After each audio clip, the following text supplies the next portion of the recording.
Good morning, everybody. Happy Wednesday. If you're in the Mile High City, we hope you are staying warm and safe because the roads are very, very slippery, as I learned last night. DMAC, I know you went to the Nuggets game, correct? Yes, I did, and it just feels so good to be cozy in your own home here today. And I am downstairs in the alternate studio. I have a variety of alternate studios in the old house, Rachel, but I'm doing a favor for my wife because she has a snow day. She works for the Cherry Creek School District, and they're off today, rightfully so. You can't have kidsicles out there today, and she works in the transportation department, so no buses today, Rachel. But I'm telling you the story because as I was, I was like, she's upstairs. She wants to do her thing. I'm usually upstairs, that, all right, all right. But I was like, I'm cutting it close and I don't have my coffee for coffee break. She had made herself a cup of coffee and it was just sitting on our little Keurig. And I just took it. I have a little snowman mug today. She's going to have this weird feeling of like, wait a second, because she had a phone call. Wasn't I? And I just took it and I didn't tell her. Nice. How was your drive home last night? Oh my God, it was gnarly as hell. It was not good. I mean, there were a bunch of accidents that I passed, and you have a longer drive. It took me from I live near Smoky Hill High School, so from downtown to Smoky Hill, which is Smoky Hill and Chambers, took me about 50 minutes, 50. Mm-hmm. And that's almost, that's easily double of what it usually takes. And I took it easy. You live further away from me and you were at the stock show. What time were you on the road? I left. So I carpooled with some friends. Once I got back to their house, I left at 10:05. Oh. I got home at 11:22. I absolutely believe it. It was the worst drive of my entire life. Literally, was it terrifying? Quite literally the worst drive of my entire life. I have never pulled into a parking spot and like almost cried because I was so happy to be home. I had my dog in the back with me. And what was crazy is it was like totally fine for me up until like the Dry Creek area. Then I was like, what the heck just even happened? Like two totally different things. Yeah, it was the worst drive of my entire life. I will not be leaving my house today because of it. I'm a little scarred. So I hope everybody, did you skid out? Was there any issues? Oh yeah, skid out. I did not go above 30 miles per hour the entire drive. So it was just white knuckles the whole time. Yes. Are we not like doing salt on roads anymore? Or, like plowing the highway? Like there was nothing.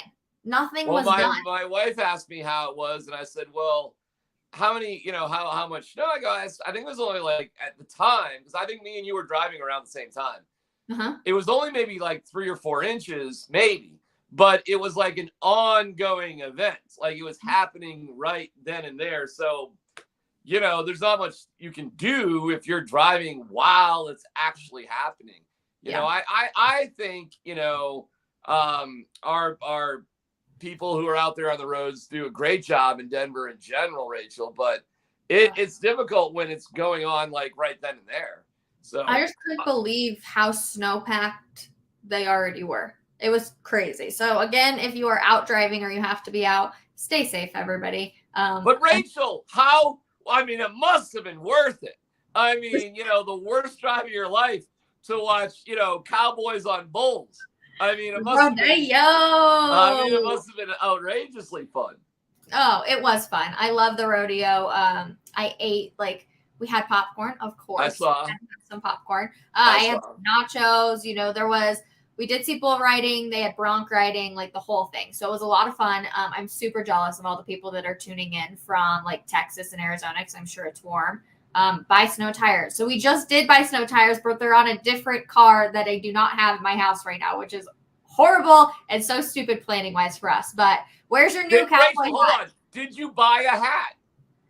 I did not buy a hat. Okay, so my friend that I went with, she has a hat. It was beautiful. Her hat was $500. Yeah, they're expensive. The good ones are expensive. They're super expensive. And so I was like, I would rather buy like a really nice one than just like a $200 one just because I wanted one at the stop sign. How was your cowboy outfit? Describe what did you have, a belt buckle? You got some what was the whole getup look like? No belt buckle. I just have like I don't know, like if you watch Yellowstone, like one of those, I don't know if suede's the right word, but you know what I mean. There you like go. One jackets with like the fur underneath. I have one of those, and then I just wore some shoes that I knew could handle the mud and everything because I knew it was going to be all wet and stuff. For those that don't know, one of the most amazing things Rachel pulled off was this very elegant outfit to cover the Broncos in one day. And the whole thing was like sweatpants. Yeah.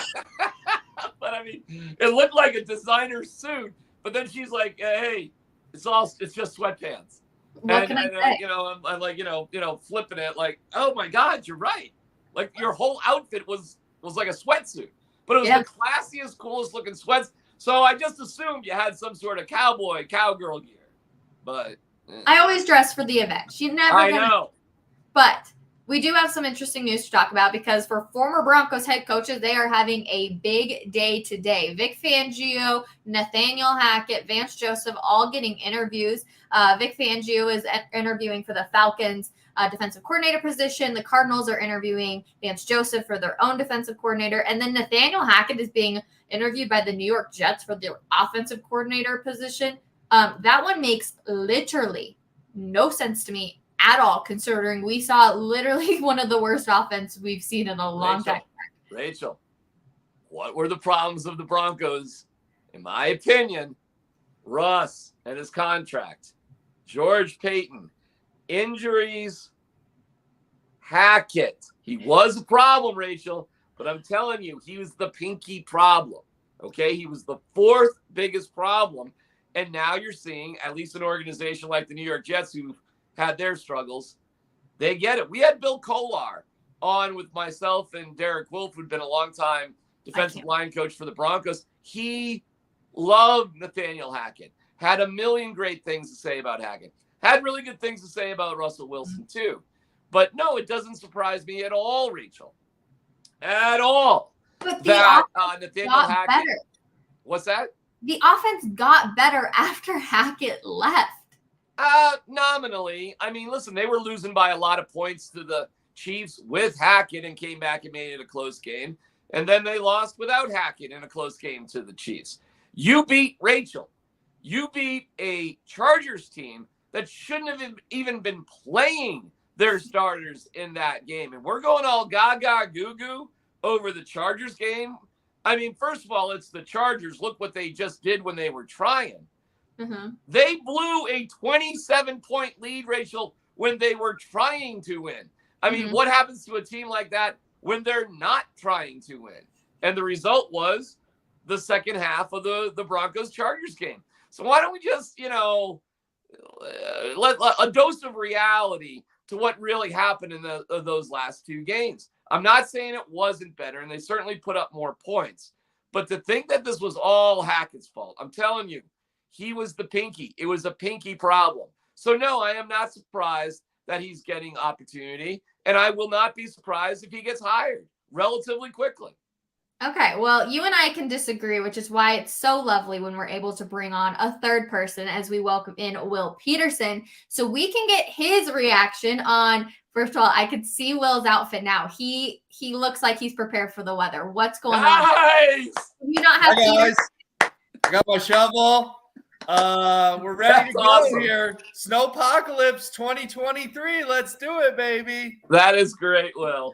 I love the fit. But Will, D-Mac and I, we're not agreeing. I was shocked to see that Nathaniel Hackett is interviewing with the Jets for the offensive coordinator position because we saw how bad the Broncos offense was.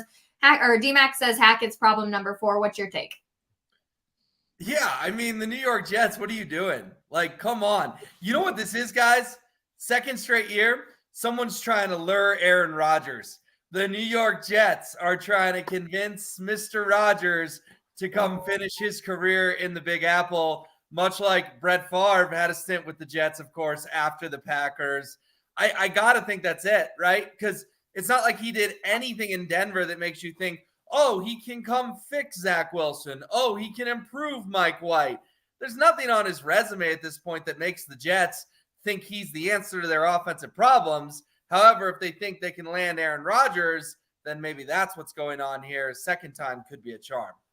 That's actually a really good point there, Will. You're thinking with that hat on today. When I got my hat on, do I pull the beanie off as well as Cecil does? No.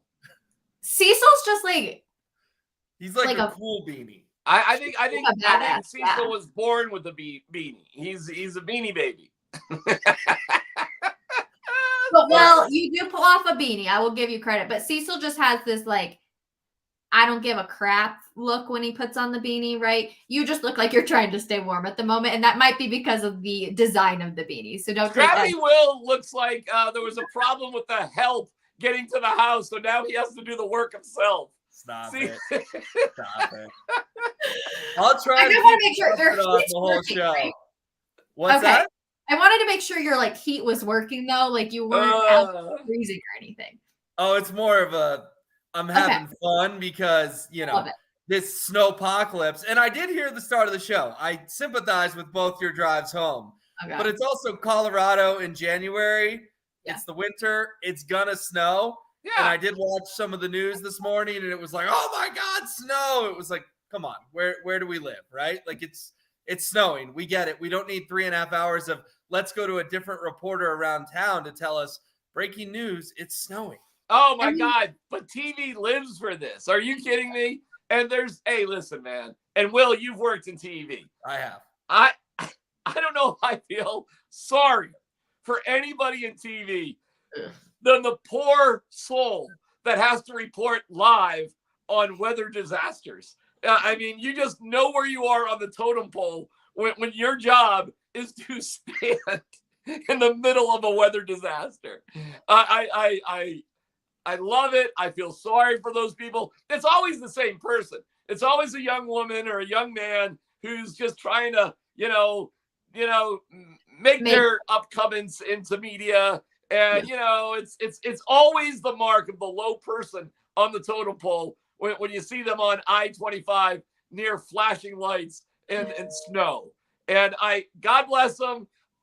Good for them, the whole thing. But it's just hysterical to actually watch. And TV can't get enough of it. So I haven't even turned on my TV. And I'm sure that's what's just scattered all over the channels. Yeah, that's also a lot of my Twitter timeline too, is people being like, oh, either look at the snow, I get to stay home today, or I can't believe I'm out driving in this snow. So, seriously, who is driving in this snow?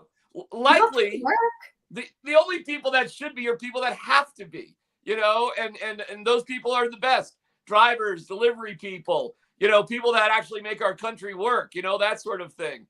I don't feel bad for somebody who just, I don't know, had to go to Walmart today because they had to get X, Y, and Z. Will, look at you, Will. Will is so funny. That's a total costume. He's not going outside today. He's not leaving the comfy confines of shape.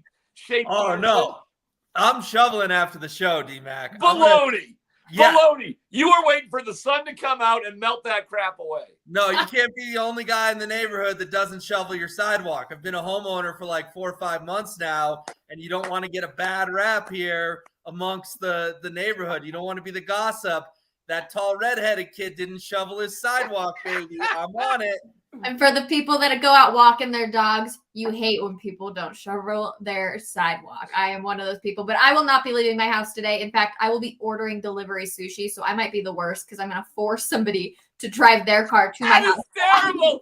You can't admit that. I mean, you can do it, trust me. But you can't admit that's what you're going to do, Rachel. That's terrible. Listen, there is I'm ordering delivery sushi and making some other person, some other less than, come bring me my sushi. There is a joke that goes around on like my community Facebook page. We're going to get back to sports, everybody. I promise. But there is a joke that goes around. This place that is by our house will literally do anything to make sure you get your sushi delivered. So I will tip them very nicely, but I will not be leaving my house tonight and dinner will be coming to me. But on that note, we need to talk about who is actually the worst head coach of the Denver Broncos that's getting an interview today. So out of the last 4 years for the Denver Broncos, and I don't think D-Mac thinks it's Hackett. So who do you think it is, D-Mac? The worst coach is Vic Fangio. The guy, and there's some last 4 years. Okay, so you're talking about BJ, Vic Fangio, and Nathaniel Hackett, right? I mean, That's where we're going. The worst one was Vic Fangio because he just wasn't able to connect the dots that he could have and should have been able to connect. He is the definition, literally and metaphorically, of a hamburger at a steakhouse, okay? And he didn't take the job for the right reasons. He never really won the job except for it paid a lot of money. And he had no overall philosophical approach about how to lead a team. VJ was different because VJ was put in like this bizarrely ridiculous circumstance. He was way over his head too, but he had Mike McCoy as an offense coordinator, and I like Mike McCoy.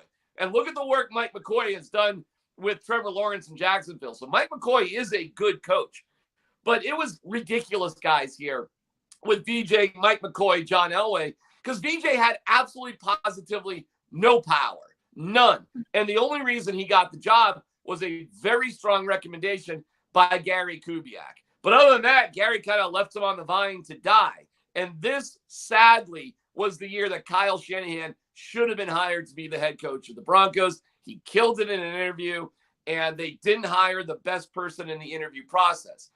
That doesn't make VJ the worst coach. He was taking advantage of an opportunity. Fangio was the worst. Hackett was over his head too.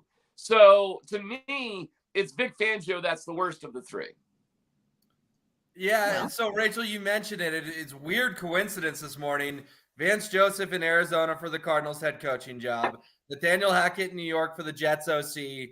Vic Fangio in Atlanta for the Falcons DC. So it's like, wow, the three guys we had to gas out of here in the last 4 years, all getting new opportunities today. It's the best profession on earth if you can break in, right? It's a tough fraternity to break into, but once you break in, you got a job for life, right? Because it doesn't matter how bad you sucked in Denver, someone else is still going to try to hire you.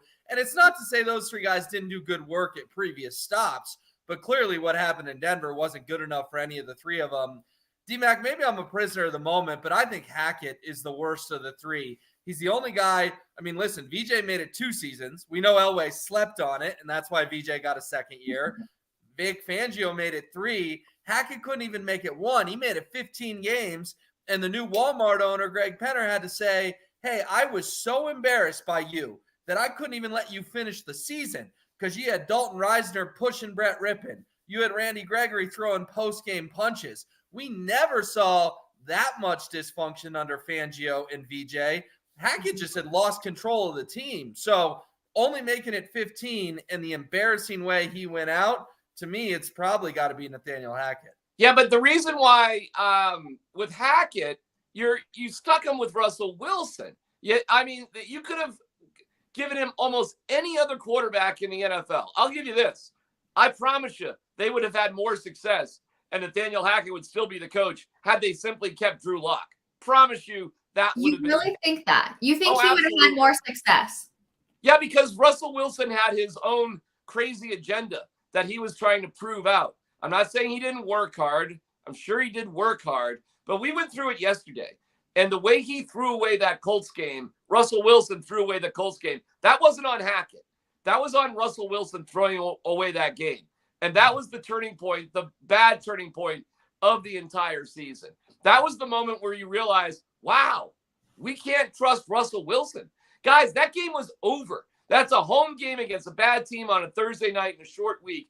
And it was Russell Wilson that threw the interception. And then, a terrible special teams play that left to the overtime loss. That was an unforgivable game. And that had virtually nothing to do with Hackett. Listen, guys, number one problem, Russell Wilson and his contract. Peyton, injuries, Hackett. It's not that it wasn't a problem, but it was the least problem. And you got to look at everything in context. Will, you're right. He lost the team by the end. It was incredibly embarrassing at the end. I mean, okay. But trust me, dude, it was pretty embarrassing with VJ and pretty friggin' embarrassing with Uncle Vic. Okay? Don't think they didn't have their embarrassing moments. They did. D-Mac, I was listening yesterday on the drive, and Bill mentioned, coaches and players, they don't always like each other. Like, they have to because they all work together, but they don't like each other. My thought is, was it personal? What we saw out of Alberto at the end of the season, everyone was like, well, why didn't this person play this entire season? Do you think it was personal between Hackett and Alberto, and that's why we didn't see him?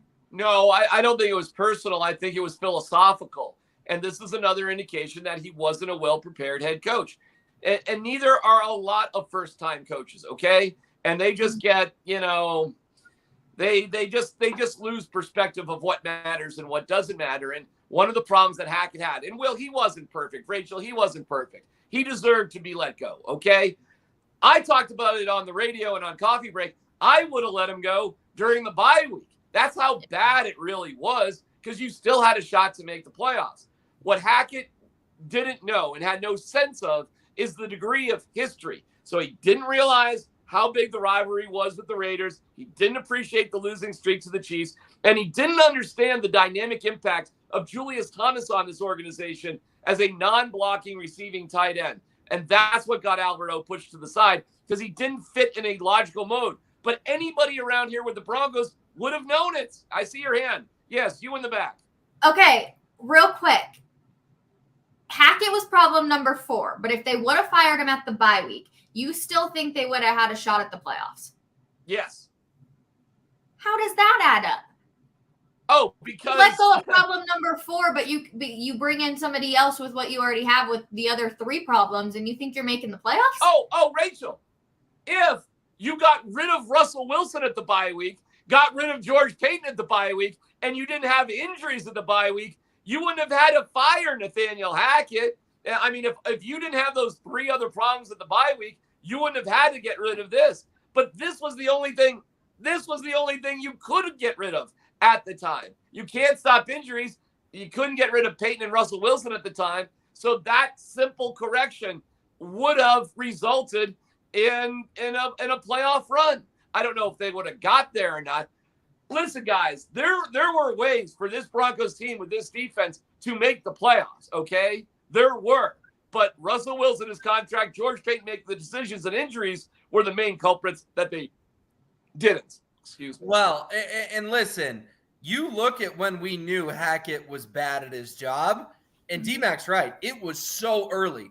It was after the Colts game, and then it was after the Chargers game on Monday Night Football, where we all kind of looked at each other and said, this guy ain't it, because the 64-yard field goal in Seattle in week 1 was a freaking joke. They brought in Jer-Bear, and yeah, that stuff got better, but the fundamentals of the game did not get better at all, right? Mm-hmm. The Indy loss, they had like a 99% win percentage. The LA loss, they lose because Montrell Washington and PJ Locke are running into each other in overtime. Like, it was so clear so early on how underwhelming Nathaniel Hackett was as a head coach that I agree with D-Mac. I'm not going to sit here and say they were going to make the playoffs, but guys, they scored 55 points in 7 quarters without Nathaniel Hackett. So it would have gotten better. I don't know if it would have gotten playoff better, but it wouldn't have gotten lose to the Rams 51-14 on Christmas Day worse. So I'm with both you. It's a shame that we didn't see a change earlier, because they weren't going to win the Super Bowl. We all know that. But it would have been a heck of a lot better than 5-12.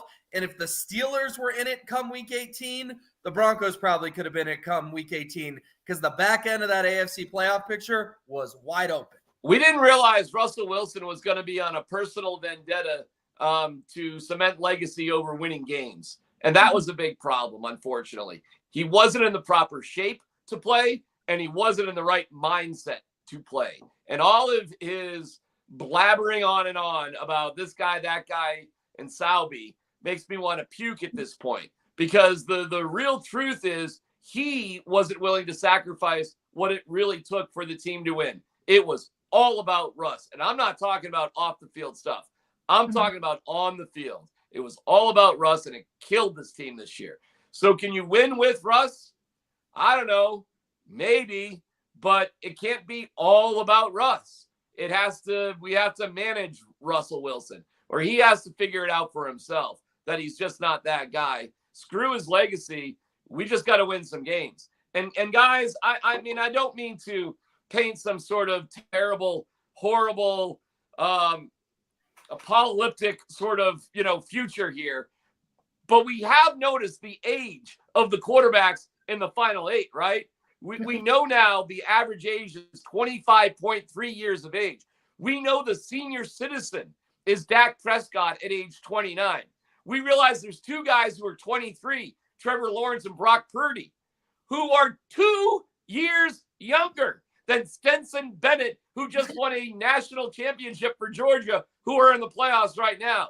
We get this, right, guys? We know the new Avengers are coming. They're here. T-Mac, I got to ask real quick. Do you call him Stenson for fun, or do you know that it's Stetson? I have no idea what his name is. He's a 53-year-old quarterback at the University of Georgia. What classes is this guy taking? I mean, you know, people that spend 8 years in college are generally doctors. I would be shocked if he does all of his homework over there in Georgia. But we did have other news too around the NFL. Aaron Rodgers is stirring up more drama, it seems like, all the time. Will, you kind of pointed at it. But what was really interesting to me on this, I think I can win MVP again in the right situation. Is that Green Bay or somewhere else? I'm not sure, and there's more conversation to be had. Aaron Rodgers is going after an MVP, which is something we've talked about with our own quarterback here in Denver about wanting to win an MVP. He's not talking Super Bowls. He's talking he wants to win another MVP. That's what that statement told me right there, Will. Yeah, listen, I mean, we all wish that it worked out differently with Russ, right? We do.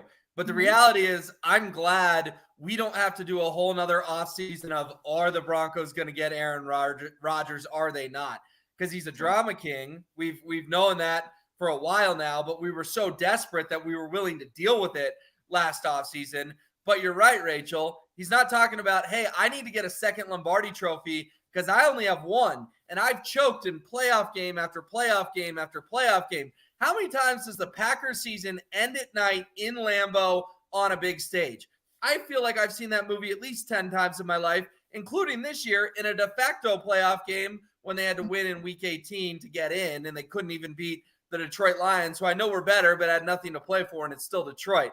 So, yeah, for him to say MVP and not Super Bowl and have no concept of his legacy that he won one Super Bowl, 13 years ago? He won that Super Bowl when I was like a sophomore in college. And that dude still thinks he's this elite. He's in the Tom Brady, Peyton Manning, John Elway conversation. Not even close. He's got bad perspective. And for as much as I, wish Russ had worked out, I'm just glad we don't have to deal with Rodgers to Denver this time around. I hope Rodgers finds himself in an ayahuasca farm and gets lost and never comes back from it.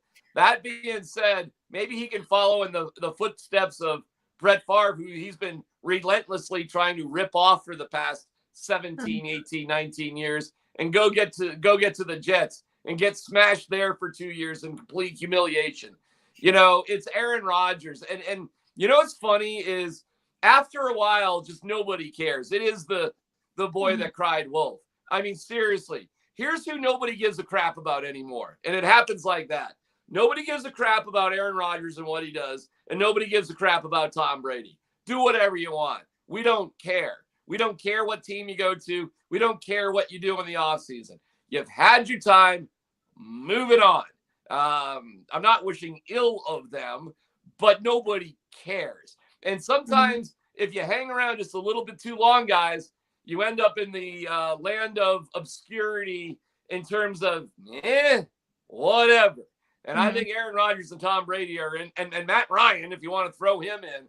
It's like, come on, guys. There's a time to get off the freaking stage.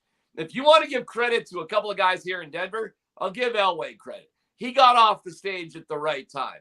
Peyton Manning got off the stage at the right time. Both of those guys, I promise you, both of those guys could have given it a run the next year. Both of them would have made the playoffs the next year. And likely both of them would have lost somewhere in the playoffs. They were both kind of broken down, and they went out on top. And Tom Brady had a chance to do that a couple of years ago. Was it worth it? Aaron Rodgers, is all of this worth it? All your drama, everything you're doing, is it really worth it? I mean, to me, he just looks like sad and he needs a shave. This goes back to my point in the conversation we had yesterday about how I think it affects your legacy because people start to not care. Like there were greats where we would have been like, what is Tom Brady going to do? Everything like is around him. Like I think of those days when he was with the Pats and like you circled the calendar and you were like, Tom Brady's coming to Denver. That's the game I need to make sure I go to. This goes back to our conversation we had yesterday. And D-Mac, you kind of just proved my point that I think there's a certain time where you need to hop off. Otherwise, I think it does affect, the way people look at you. But people are looking at a player here in Denver, and that's Nikola Jokic, because there is a very, very real possibility that he could win his third MVP. But what does he have to do in order to do that? Does he need 15 more triple doubles? Does he need to have big games on national TV? What's the key for Nikola Jokic to win his third MVP, Will Peterson? Well, he just needs to keep putting up ridiculous nights like he did last night, because the odds, guys, Zach Bye's been all over this on his show. They've gone from 20-1 to now Nikola Jokic is the favorite because, guys, seemingly every night he makes history, right? I tweeted it last night. Sometimes you don't know when you're in the glory days and you wish you could appreciate them. Well, we all need to take a step back and appreciate the glory days because we're living in them with Nikola Jokic. Every night it's only Nikola and Wilt did this. Only Nikola and Michael Jordan did this. Nikola's the only one to ever do this. It's hard to keep up because he's literally making history every single time he steps on the basketball court. D-Mac, I know you were there again last night, and the stats were obviously absurd and ridiculous. The Nuggets look unbeatable. So, Rachel, to put a bow on this, what does he have to do? They just have to keep winning. They've won 17 of 20. They're going to be the number one seed in the Western Conference. They're going to win the West. They might win their first NBA Finals in the history of this team. Just keep doing what you're doing, and he's winning a third straight MVP. The difference is he doesn't know how to not do what he's doing. Guys, you realize, now this is crazy, but if we just want to look at things statistically and analytically, Nikola Jokic does not take a bad shot. That is a crazy thing to say, but only two basketball players in NBA history have a 35-point triple-double on 93% or higher shooting. Nikola Jokic and Wilt Chamberlain. The difference is Nikola's now done it twice, and Wilt only did it once. Wow. So you get into these crazy numbers, and he talked about it yesterday. He did miss one shot, a three-pointer, but that's like it was a desperation. The play clock's winding down. It's like you got to heave up something. The guy doesn't take a bad shot. Think about how smart and skilled you have to be to make that happen. So at what point does he start making bad shots? And the answer is never. So he absolutely, theoretically, for the 30-something games that are left, will not take a bad shot. So if you don't take a bad shot, how exactly are you supposed to have a bad game? And if your team is the best team and you don't take a bad shot, how are you not the MVP? I mean, it's bonkers. Guys, look at this. Damian Lillard scored 44. He had 30 at halftime. I thought he was going to score 60. The Broncos tightened the screws in the second half. He was minus 20 on the floor. So despite scoring 44 points, defensively, the Nuggets, with him on the court, scored 64. That's crazy. That's insane. We've talked about this, D-Mac. So, Will, I would love your opinion. The Nuggets are criticized for their defense by a lot of people. Like, that's kind of their low point. Do they really need to have spectacular defense to be able to make this run because their offense is looking so good? Well, yeah, and I think the defense thing, Rachel, I think it was super valid in November and December. I think they've really turned a corner in January. I think those guys in that locker room realized if we just play a lick of defense, any sort of defense, we are so good offensively that we can win almost every night and we can win an NBA title. So, yeah, I think the criticism was valid, but this is where you got to give Michael Malone credit. And I won't go full James Merilatt, full Teflon Mike, because Michael Malone, although he's been there forever and he's like the fourth longest tenured coach in the NBA, he finally got through to these guys. Or someone did. I'm going to assume it was Coach Malone, because all of a sudden a switch flipped and they looked interested in playing defense. And that's pretty rare in season, right? Sometimes you'll see that after a long offseason in a training camp. But to go from, oh, man, here we go again, they have the same old problems, to, wow, they're historically good on offense and they play on defense, that to me has to be coaching, not anything else. it's a reason Michael Malone's the favorite to win, or at least one of the favorites to win Coach of the Year. One Real of the quick, frustrating moments. Hold on one second. Jake does a fantastic job giving us stats behind the scenes. The Nuggets have the third best defense over the last 15 games. So to your point there, Will. Yeah, and so last night, the Nuggets scored 73 in the first half without even trying. The Trailblazers scored 67. Guys, nobody was playing defense. It looked like a run at the YMCA where nobody was just, doing whatever, okay? Nobody goes to the YMCA. Why did I even say that? It's and I should say Lifetime Fitness or 24 hours. Yeah, whatever. You know what I'm saying. So here's what they realized. Oh, okay. I guess we got to play defense against Dame Lillard in this quarter. So they put KCP, who got the defensive player of the game chain. They put him on Lillard, and Lillard was shut down. Now, he did score 14 points in the second half, but he had 30 points in the first half. And when they shut him down, the Blazers scored 22 points in the third quarter. That's it. Yep. That's a wrap. And all you have to do is maintain your lead till about 7 minutes to go. Last night it was 8 minutes, but around 7 minutes to go in the game, Jokic comes back in. So you just got to kill the clock for 4 minutes. And then Jokic comes back in and you're done. And the teams that they're playing know this. This is what must be frustrating for Malone, because everybody knows to beat the Nuggets at Ball Arena, you got to score at least 121 points. And the last team to do it was actually the Suns in overtime, and they still lost.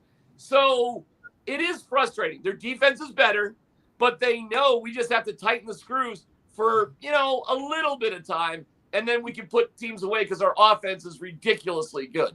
But they at least know they can do it. They can. And they can do it whenever they kind of want to do it. So it's not like it's impossible. It's more like a headspace. And guys, when they have 3 games and 4 nights, it's not going to be the most intense defense every single quarter and that much basketball. But it's enough when they need it to win games. And it's awesome to watch. It's just amazing. Will, I saw your tweet about, it's hard to enjoy greatness when you're like watching it every single day. But at the end, we hope we kind of all can look back and be like, oh my gosh, how lucky were we that we got to watch this? Because it truthfully is incredible. And how cool would it be for him to win back-to-back-to-back MVPs, like 3 of them? That's crazy to me. It's been since the mid-'80s since that happened with Larry Bird, right? Yeah, it's totally unprecedented. Michael Jordan never did it. Kobe Bryant never did it. LeBron James never did it. We are entering the sort of Nikola Jokic conversation where we have to talk about where he is with the all-time greats in the NBA history, because he's entering that chunk of his career. Now, what do all the all-time greats have? Literally every single one in the NBA, they have championships, right? You can go to the NFL, Dan Marino, all-time great, doesn't have a title. But in basketball, besides Charles Barkley, is there another all-time great off the top of your guys' heads that never won the whole thing? Karl Malone and John Stockton. There you go. And they were always right there, and they were in the unfortunate era of having to play against Michael Jordan in a few NBA finals. Right. But the majority of them, when you think best ever, you think MJ, you think Kobe, you think Shaq, you think Larry Bird, you think Magic Johnson, Kareem, Bill Russell, on, they have championships. So Nikola Jokic is right there. He's on the verge. But he's got to start throwing us parades. And one last point. Someone brought this up to me on Twitter last night. He signed this contract through what? 2027, 2028, this Supermax. Would that shock you if it's the last contract he ever signs with the Nuggets? No. I see you both shaking your head. You're both seeing where I'm coming from. This dude wants to go be with his horses in Serbia, right? So the window doesn't feel like it's forever. It doesn't feel like it's maniacal, and I mean that in a positive way, Nathan McKinnon, who's going to play here until 2035 and win 3-4 cups. No, with Jokic, it's probably a window over the next literally 4 or 5 seasons. Then he probably retires and goes back to Serbia with his horses. Throw me at least one parade, baby. That's all I'm asking for. If you give me one, I'll get greedy and ask for a second. But please, give me one before Nikola Jokic calls it a career. The problem that Jokic is going to have, and I agree with you basically on everything, Will, but the problem he's going to have at that point when his contract does expire is his basketball IQ is so good. Mm-hmm. It's hard to imagine just giving up on something that you have figured out. It's almost like it weighs heavy on your shoulders that your basketball IQ is like that. I mean, when have we seen a player who doesn't take a bad shot? I mean, Michael Jordan took all sorts of bad shots. Jamal Murray lives off bad shots. I mean, his whole career is just a lot of them. And some of them go in. A lot of them go in. But Nikola Jokic doesn't take a bad shot. And I think that is just such next level stuff. I don't know. I know what you're saying, and I inherently do agree with you. But how do you walk away when you're like a computer program that doesn't fail? Like how do you stop yourself from continuing something like that? Hopefully that's a problem that we have years and years and years from now with a couple of championships under your belt. But you're right.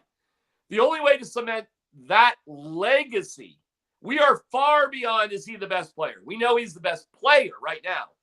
Mm-hmm. But legacy-wise, yes, you're right. You cannot cement a legacy without a championship. And Charles Barkley has to face that crap all the time. Right. And he gets crap for it all the time. John Stockton, who knows what, hatch he's living in the Northwest. And I think Karl Malone is, basically surviving in a truck stop somewhere in Utah. These guys don't show themselves. They're not around for it. Only Barkley is there to take the slings and arrows. And I don't think Jokic wants any part to do with that. But it's weird because I don't think he's programmed to do anything but play at the highest level possible.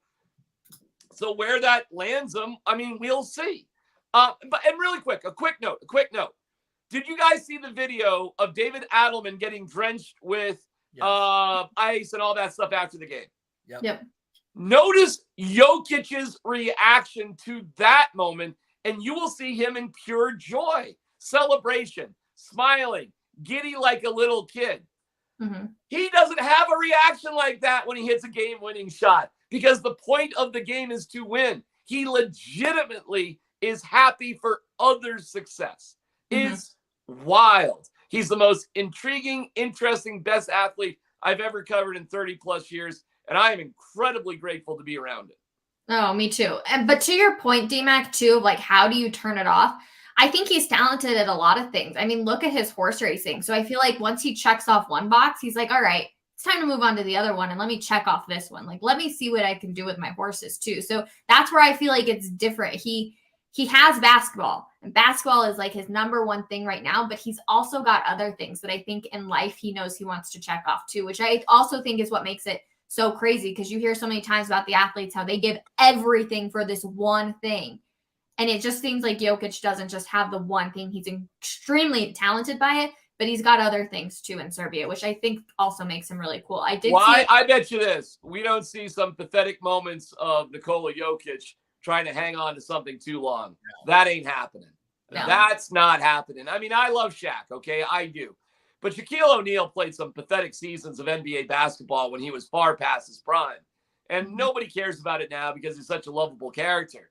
But do you remember the, Boston Celtics, Shaquille O'Neal? I mean, do you remember the Cleveland Cavaliers, Shaquille O'Neal? I mean, there were some DeAndre Jordan moments for Shaquille O'Neal, and I'm not trying to hate on DeAndre Jordan. That's fine. He's doing what he has to do. But you don't want to think of some of the greatest of all time being broken down coaches on the bench. I don't want to think that of Jokic, and I don't think we will see that ever. Well, and just to put a bow on this, guys, it's very rare that athletes leave at their peak, but we have seen it, right? You think of when Barry Sanders walked away. Calvin Johnson had a lot left in the tank. And the most recent and perhaps most famous example, at least because of the position he played, is, of course, Andrew Luck, right? Andrew Luck went and ate rare berries in India, because he wanted to be in touch with his body and Zen. I don't know. Luck was a weird dude, but he walked away when he could have won multiple Super Bowls and sort of just disappeared, right? Like, we see Andrew Luck on TV once every 2 years, and people are like, oh, that's what Andrew Luck looks like now? That's what Nikola Jokic is going to do when he's done. He's going to fall off the face of the earth, and he's going to live a long, happy life. But publicly, we're not going to see the dude at all. No, it's true. But I think that's also what kind of draws people into him, too. Like, it draws me. But guys, what are we doing? We've got years before that happens. Hopefully. You know, that is way down the line. And we have this season to really appreciate and embrace. And listen, I'm not trying to get too ahead of myself, but Jamal Murray and Michael Porter Jr., my man, he is playing better. He is more willing to take it to the rack. He is an off-the-ball player that is improving, which is not an easy place to be at.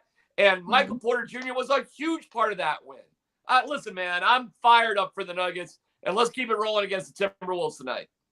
All right, and with that, we're going to have that discussion tomorrow with MPJ now picking it up. Do you still explore a trade or do you stick with what you got? We're going to talk about that tomorrow. Will Peterson, last question for you.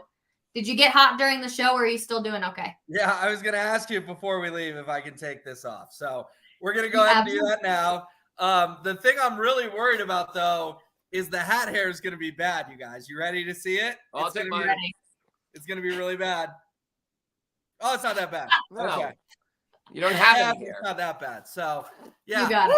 I thought about doing that mid-show, and then I was like, you know what? I made my own bed. I'll sleep in it. But, Rachel, the last few minutes, sweating in here. I gotta go shovel for real. Get outside. Get out with the people. Get kind of cold here. Survey: is Will really going to shovel in the next hour? Yes or no? We're shoveling, baby. I'm going to need a picture of your driveway. Dude, that shovel, look at that shovel. Is the price tag still on it? That shovel's never been used. I used it. He's a new You have not homeowner. used it. Give it to him. Give it to him. All right, everybody. That's going to do it for today's edition of Coffee Break. Thank you for hanging out with us tomorrow morning. Look out. Look out. You got to see real snow, Will. I'm going to show you what real. Look at me. I don't even have shoes on. Come on, Will. Hold on for coffee break. Hold on for coffee break, Rachel. Hold on. Relax. Hold on. Come on, Will. Let's go, Will. Let's shovel, Will. Come on, Will. Are you ready, D-Mac? I'll do this. Look at this. That's real snow. Yeah, you want to do real this, brother? Shovel, Will. It's a real shovel. Let's ride. Shoveling the snow. Ride. Here we go, baby. We're shoveling. Let's shovel the snow. All right, on that note, I'm ordering takeout sushi tonight. We'll see everybody tomorrow, 10:30 a.m. Bye, everybody. Have a wonderful day. Stay safe. Bye, guys. Bye, everybody.